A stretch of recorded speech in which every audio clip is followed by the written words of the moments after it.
ഇപ്പോൾ കഥാസാഗരം തയ്യാറാക്കി അവതരിപ്പിക്കുന്നത് ബോണി ജെ ബേസി.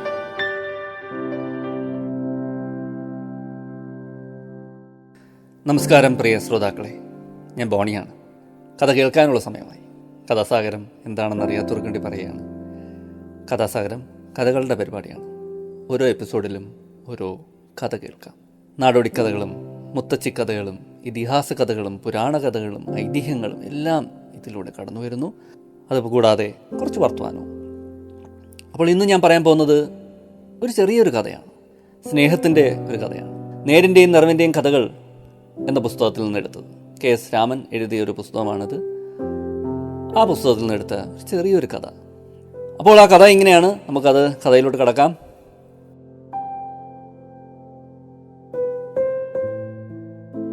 ഇറ്റലിയിലെ ഒരു കൊച്ചു പട്ടണമാണ് ഗബിയോ. ഒരിക്കൽ അവിടെ എങ്ങു നിന്നോ ഒരു കൂറ്റൻ ചെന്നായ വന്നു. അവൻ തക്കം നോക്കി ആളുകളെ പിടികൂടി കൊന്നു തിന്നാൻ തുടങ്ങി. എതിർക്കാൻ ചെന്നവരെയും ആ ക്രൂരമൃഗം തൻ്റെ ഇരയാക്കി. അതോടെ ആളുകളെല്ലാം പേടിച്ചു വിറച്ചു. കൃഷി ചെയ്യാനോ സാധനങ്ങൾ വാങ്ങാനോ യാതൊന്നിനും ആരും പുറത്തിറങ്ങാതെയായി. അതായത് ജനങ്ങൾ വീട്ടിനകത്തായി. ഗബിയോയ്ക്കടുത്തുള്ള അസീസിയിൽ ഫ്രാൻസിസ് എന്നൊരു പുരോഹിതൻ താമസിച്ചിരുന്നു. പക്ഷികളുടെയും മൃഗങ്ങളുടെയും ഒക്കെ ഭാഷ അറിയാമായിരുന്ന ആളായിരുന്നു അദ്ദേഹം. ഗബിയോവിലെ ഭീകരൻ ചെന്നായെക്കുറിച്ച് ഫ്രാൻസിസ് അറിഞ്ഞു. അവിടുത്തെ ആളുകൾ പട്ടിണിയും കഷ്ടപ്പാടും കൊണ്ട് വലയുകയാണെന്ന് കേട്ടപ്പോൾ അദ്ദേഹത്തിൻ്റെ മനസ്സ് അലിഞ്ഞു.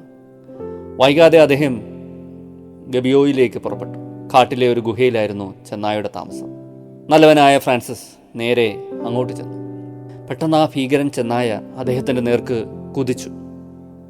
പക്ഷേ ഫ്രാൻസിസ് പിൻവാങ്ങിയില്ല.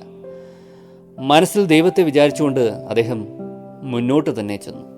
അത് കണ്ടപ്പോൾ ഒരു നിമിഷം ചെന്നായ ഒന്ന് നിന്നു. തന്നെ കണ്ടിട്ട് പേടിച്ചോടാതെ പുഞ്ചിരിച്ചുകൊണ്ട് വരുന്ന ഒരു മനുഷ്യനും. അപ്പോൾ സ്നേഹം നിറഞ്ഞ സ്വരത്തിൽ ഫ്രാൻസിസ് പറഞ്ഞു, സഹോദര, ഞാനും നീയും അടക്കം ഈ ലോകത്തിലെ എല്ലാ ജീവികളെയും സൃഷ്ടിച്ചത് ഈശ്വരനാണ്.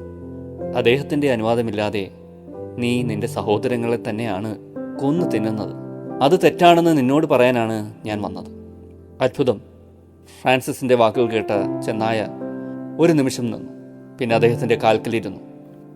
തന്നോട് സ്നേഹത്തിൻ്റെ ഭാഷയിൽ സംസാരിച്ച ആ മനുഷ്യൻ്റെ വാക്കുകൾ അതിന് മനസ്സിലായി കഴിഞ്ഞിരുന്നു. ഫ്രാൻസിസും ചെന്നായും കൂടി ഒരുമിച്ച് വരുന്നത് കണ്ട് എല്ലാവരും അമ്പരന്നു. ചങ്ങാതിമാരെ, ഇനി ഇവന് നിങ്ങൾ നിങ്ങളുടെ ഭക്ഷണത്തിൽ നിന്ന് എന്തെങ്കിലും കൊടുത്താൽ മതിയാകും. ഇവൻ നമ്മുടെ സഹോദരനായി കഴിഞ്ഞു. ചെന്നായ് സഹോദരൻ, ഫ്രാൻസിസ് പുഞ്ചിരിയോടെ പറഞ്ഞു. അങ്ങനെ അന്നു മുതൽ ആളുകൾ കൊടുക്കുന്നത് മാത്രം തിന്ന് ആ ചെന്നായ ഗബിയോ പട്ടണത്തിൽ കഴിഞ്ഞു. ഇത്രയുമാണ് കഥ.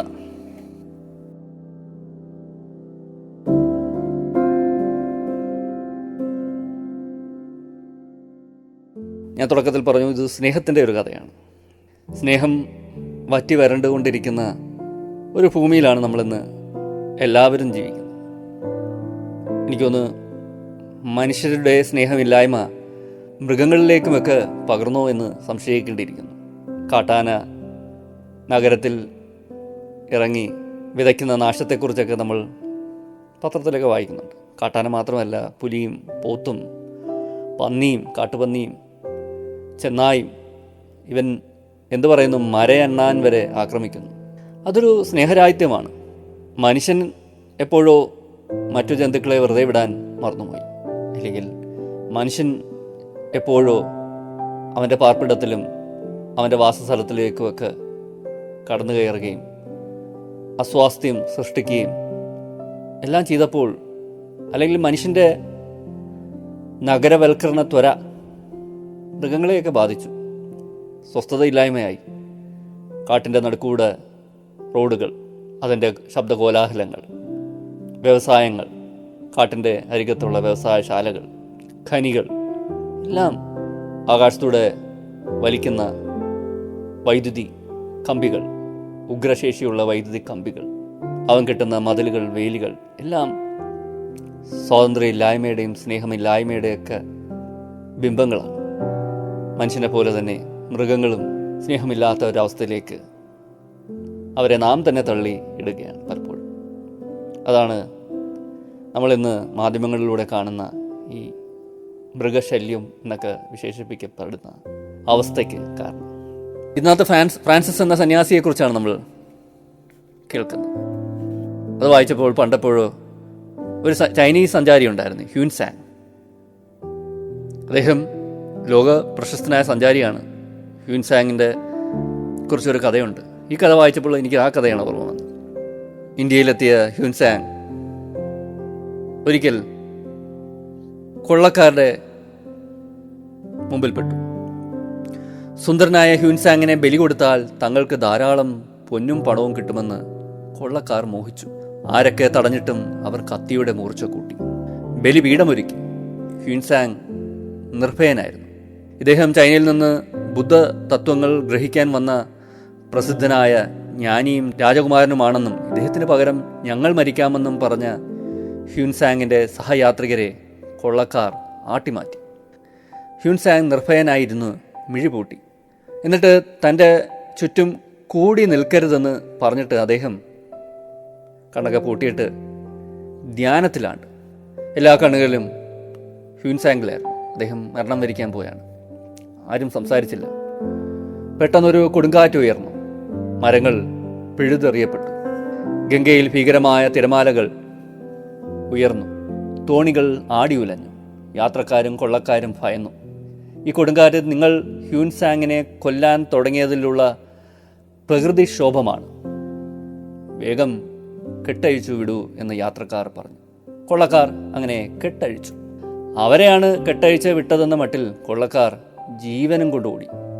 ഹ്യൂൻസാങ് ധ്യാനം തുടർന്നു. ഒന്നും അറിഞ്ഞില്ല. ഈ കഥയിലും നിൽക്കുന്നത് പ്രകൃതിയുടെ സ്നേഹമാണ്.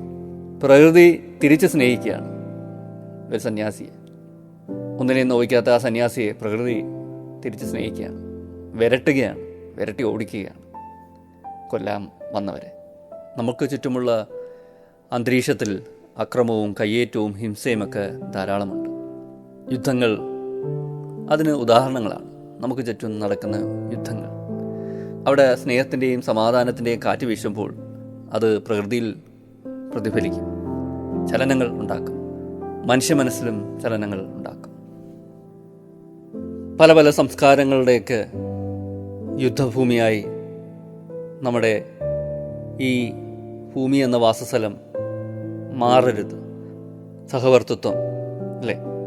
എല്ലാ സംസ്കാരങ്ങളെയും ബഹുമാനിക്കാനും അതിൻ്റെ കൂടെ യാത്ര ചെയ്യാനുമൊക്കെ നമ്മൾ ഇനിയും പഠിക്കേണ്ടിയിരിക്കുന്നു. മനുഷ്യനെ തിരിച്ചറിയേണ്ടിയിരിക്കുന്നു. ഇത്രയും പറഞ്ഞുകൊണ്ട് ഇന്നത്തെ കഥാസാഗരം ഞാനിവിടെ അവസാനിപ്പിക്കുന്നു. അടുത്ത എപ്പിസോഡിൽ കാണാം പുതിയൊരു കഥയും പുതിയ കുറച്ച് വിശേഷങ്ങളുമായി. ഇത്ര നേരം എന്നെ കിട്ടുന്ന എല്ലാവർക്കും നന്ദി, നമസ്കാരം. Signing off, Boney.